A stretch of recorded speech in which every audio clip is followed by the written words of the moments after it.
almost a month into tax filing season. Have you filed your return yet? I know, me too.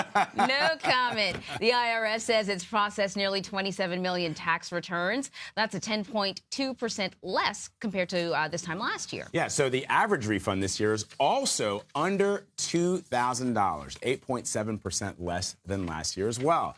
With more, we are joined by Dan Geltrude. He is the founder of Geltrude & Company. Welcome. Thank you for having me. You know, first of all, I feel the reason this year that I'm slow is because the shutdown. I normally get an early start every year. I have over the last couple of years because back in my younger days, I did not start early. And I feel like the shutdown may have affected some of what we're seeing in terms of the number of returns that have been processed. Has it delayed the number of returns? Yeah, I think it has in part. I think people are just distracted in general what's going on. You hear shutdown, you hear, I may not get my refund on time. Well, if I'm not going to get my refund, why am I going to rush to get my tax return filed? Right. So I think there's a lot going on in the mental state of taxpayers right now, tax filers. Right. So now we're learning that at least so far, in terms of people getting returns, are getting less money back so far in the season. We know we're dealing with a new tax law. Does that have something to do with it? I think what's happening here is people have adjusted their withholdings, right? The new withholding tables came out, and people were adjusting their withholdings in order to get more in their weekly or biweekly paychecks. Right. Well, what's happening overall is that means less of a refund at the end. So now what you really have to do is wait until your tax return is filed and see how you compare to last year.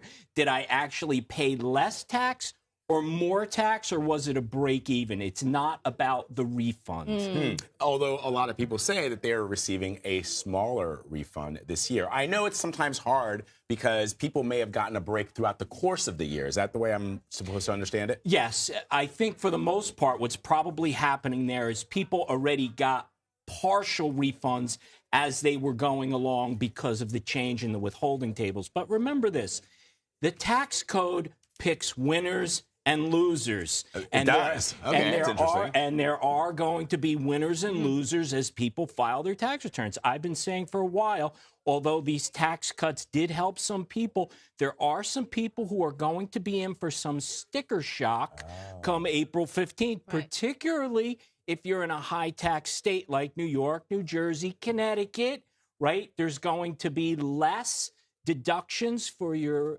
SALT, right? State and local taxes. It's capped at $10,000. That's really going to hurt a lot of people, and they're going to feel it. So listen, I'm reading here, which I didn't even know, that the IRS has lowered the threshold for penalties on withholding too few taxes, which is how maybe some people may have gotten in trouble. So how do you make sure that the same thing doesn't happen to you next year? How do you prepare? You have to really go to your tax preparer and do the calculation. Most people are not really in tune enough to say, let me take a look at whether I'm going to be properly paid in.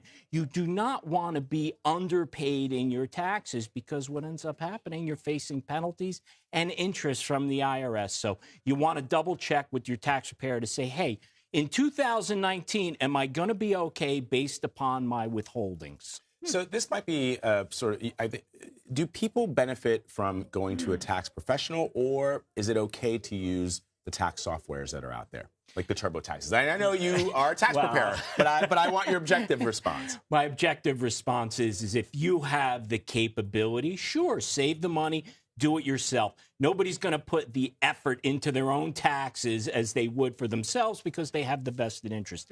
However, if you don't have that capability, you're far better off going to a professional tax preparer, have them prepare your tax return, make sure you've done it properly, and you're not in a penalty or interest situation. You got me thinking now. I'm like, do I have to go visit HR? Make sure my numbers are right. Geltrude & Company. Geltrude & Company is the place to go, Amber. You got it. Dan, thank you so much. We appreciate it.